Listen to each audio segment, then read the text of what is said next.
Esawu yari umwana w'imfura ariko yagurishije ubupfura bwe byatumye adahabwa umugisha uwo yasabiye umuvumo byatumye adahabwa umugisha uwo yasabiye umuvumo gukorwa n'Imana si kubw'imirimo myiza ni kubw'ubuntu twagiriwe twe kugurisha ubupfura. S'il n'est pas attaché à l'assemblée locale, partout il va prêcher, on doit le payer. Un ministre qui a fini 6 mois sans prêcher, peut-il recevoir son salaire du fin du mois? Il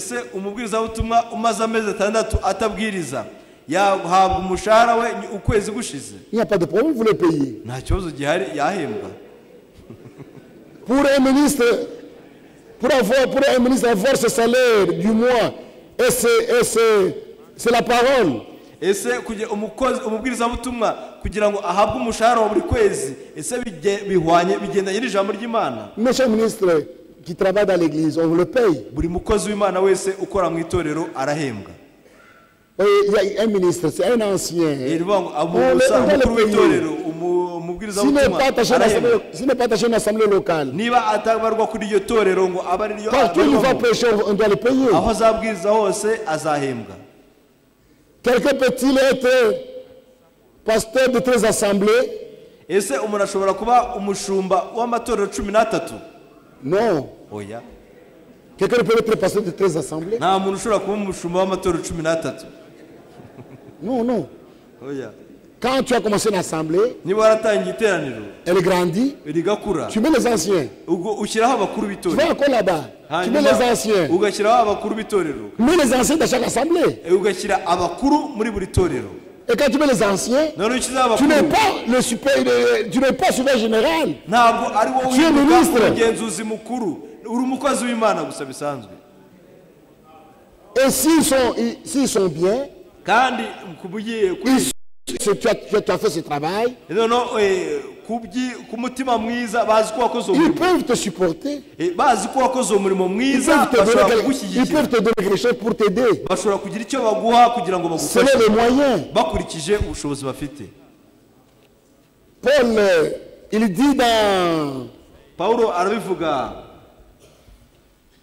il dit dans Corinthiens, dans 2 Corinthiens, Paul n'avait pas une assemblée. Paul n'avait pas une assemblée à laquelle il était attaché.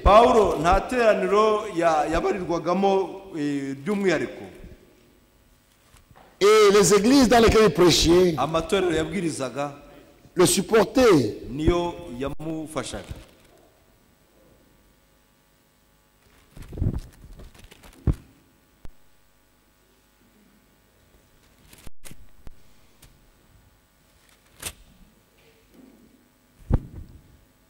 Dans 2 Corinthiens 11, verset 8, il dit aux Corinthiens, j'ai dépouillé d'autres églises en recevant d'elles un salaire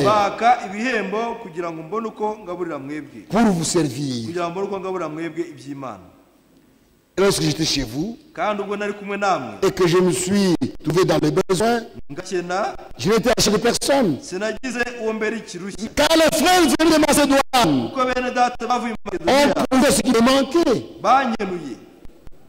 Quand quelqu'un a fait un travail au milieu de vous,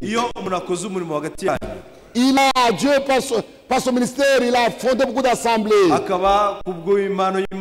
il met les anciens dans chaque assemblée. On ne doit pas l'oublier. On doit penser à lui.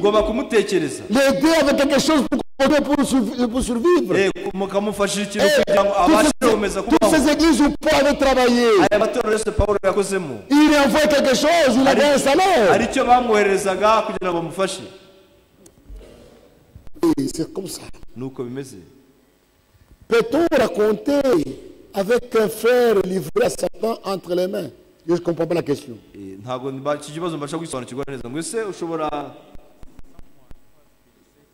Quand il a été livré à Satan. Mais s'il me dit bonjour, je dis bonjour.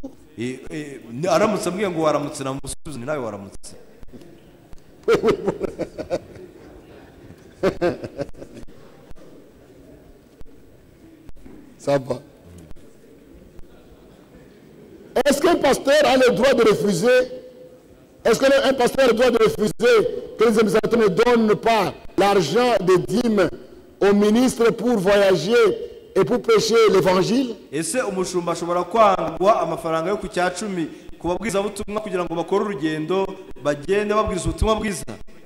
Non. Le pasteur doit se voir selon les moyens. Quand on dit non, ce n'est pas toujours un refus. Ça ne veut pas des moyens du moment. Tu peux venir demander pendant que la caisse est vide. Tu peux venir demander quand il y a quelque chose, on va t'aider. Que dire d'un ancien qui n'exhorte jamais l'église? Mais il a été placé par quelqu'un. Celui qui l'a placé, celui qui rendra compte devant Dieu. Il ne s'est pas imposé comme ancien, on l'a placé. Celui qui l'a placé était censé être la parole de Dieu. Mais s'il a placé celui qui ne pêche pas, c'est son problème avec Dieu.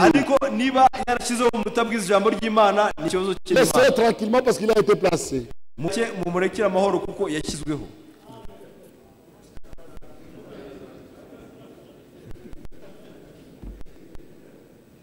Ça c'est en Swahili. Tu lis.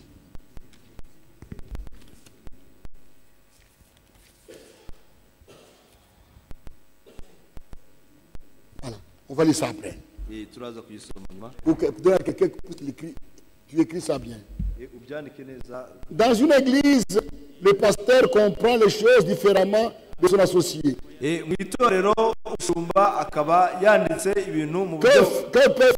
Que peuvent faire les ministres?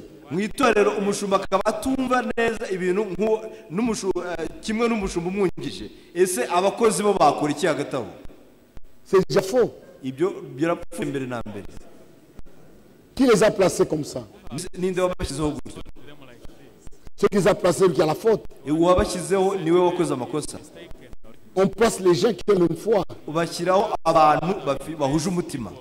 Mais ça peut arriver, on a placé des gens bien. Après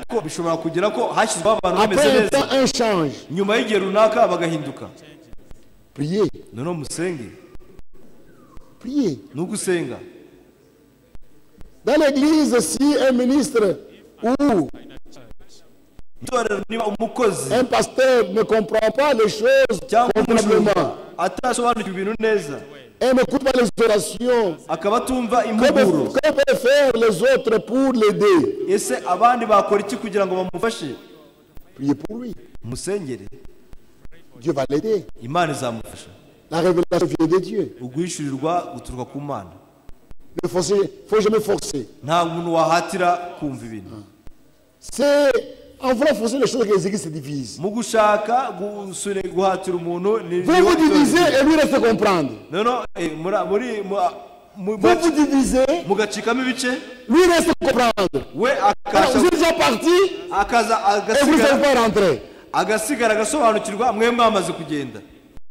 Ayez la patience. Dieu va toujours nous aider. Un pasteur ancien peut-il avoir la responsabilité de 2 ou 5 églises? Non. Un pasteur ancien peut-il avoir la responsabilité de 2 ou 5 églises? Non. Quand vous avez les églises sont nées, mettez les anciens dans chaque église. C'est ce que Paul a dit à Tito. J'ai laissé que tu mettes les anciens dans chaque ville.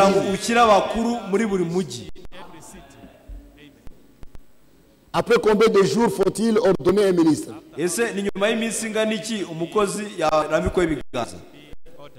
Je ne sais pas. Même si tu n'es pas ordonné. Mais Dieu t'a ordonné. Les mains de quelqu'un c'est quoi? L'imposition de main c'est quoi? Se reconnaître seulement ce que Dieu t'a déjà donné. Continue à prêcher. Même si on ne t'a pas imposé les mains, continue à prêcher. Ne soyez pas esclave de main des gens.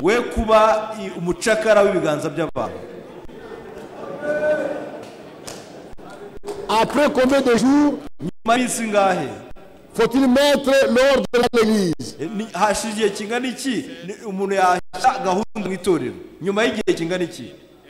C'est terrible aujourd'hui. Vous trouvez l'église qui a fait déjà 10 ans.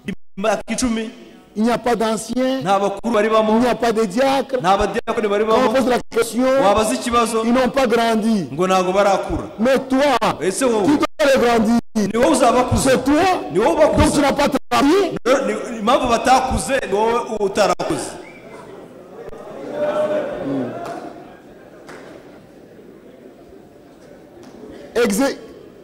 Existe-t-il la doctrine de père dans la foi?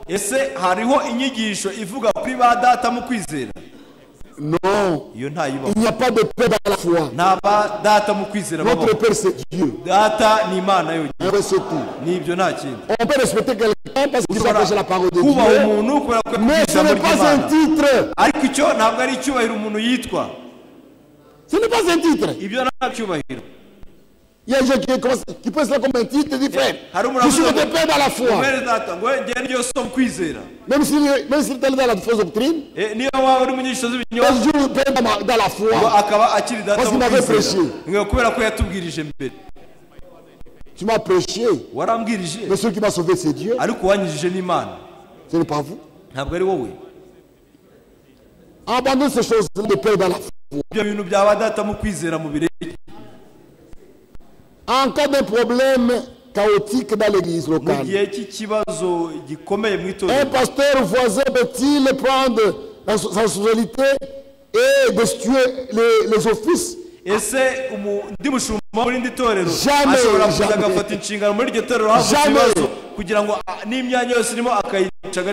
Quelqu'un de l'extérieur ne peut pas déposer, mettre de l'eau dans l'église d'autrui. Il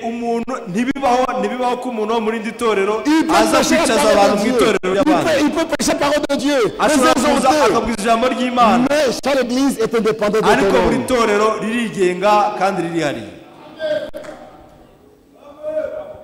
Un apôtre de plusieurs églises peut-il recevoir des enveloppes?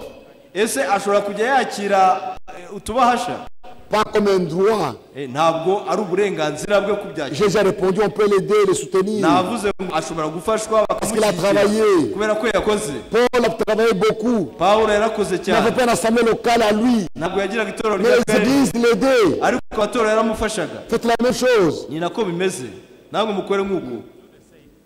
Un pasteur capital peut-il aller mettre de l'ordre dans les églises de chaque province? Non, ça c'est le système dénominationnel.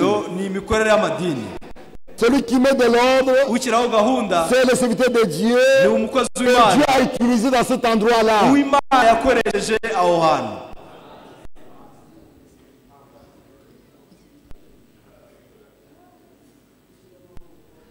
Un ministre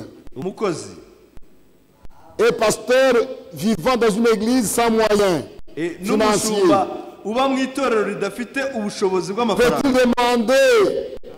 peut-il demander ou être en charge par une autre assemblée? Oui. Quand une église à côté de vous n'a pas de moyens, vous pouvez les aider. C'est une bonne chose.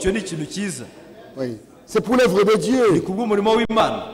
Quand le frère a une assemblée là-bas, et il travaille pour le Seigneur, vous voulez l'aider, le supporter. C'est la parole de Dieu. Si un ministre arrive dans une ville, il y a plusieurs églises convaincues par l'Esprit de Dieu de prêcher dans toutes ces églises. C'est qui le droit de l'interdire. Quand tu arrives dans une ville, on t'y est reçu par le pasteur de la ville. Il t'a reçu. Restez là-bas. Si tu vis de toi-même, tu n'as pas été invité. Tu dis, je viens prêcher ici. Je pense que je prêcher dans des églises pour les aider. Mais allez aider les gens. N'ont pas commencé à renforcer les divisions. Et pourquoi y aller? Que ce ne soit pas par motif d'argent. Mais que ce soit pour aider seulement. Je suis un pasteur avec 4 ministres. Et je reçois 4 ou 5 ministres par mois. Venant prêcher dans cette petite communauté. Mais l'église a comme recette $50 par mois. Et parfois nous avons 0 dîmes, 0 francs. Comment dois-je faire?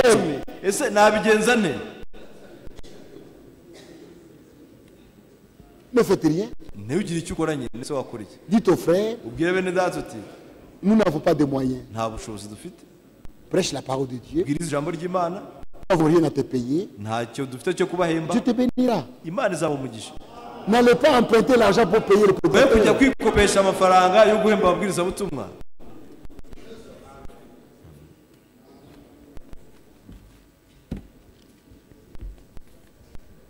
En cas du choix d'une épouse, un croyant du message peut-il épouser une dénominationnelle? Est venu consacrer ce mariage dans l'assemblée? Dieu vous conduira.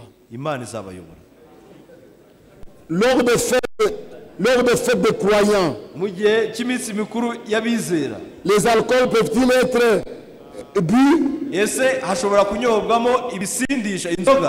Non. Un prédicateur par appui de son église et pasteur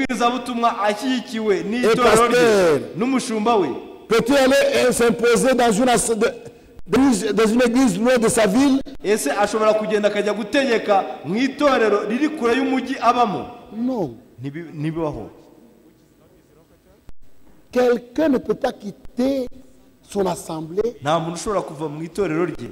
pour aller s'imposer dans une assemblée d'autrui. Dit, je viens pasteur ici. Non. Résistez-lui. Dites-lui non, frère. Ce n'est pas ton église. Non, frère.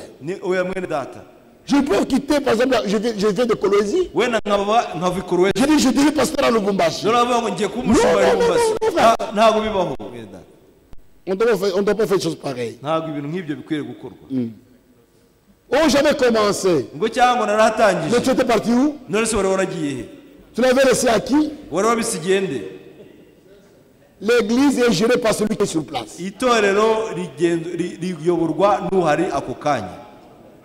Un pasteur peut-il livrer un autre? Un pasteur peut-il livrer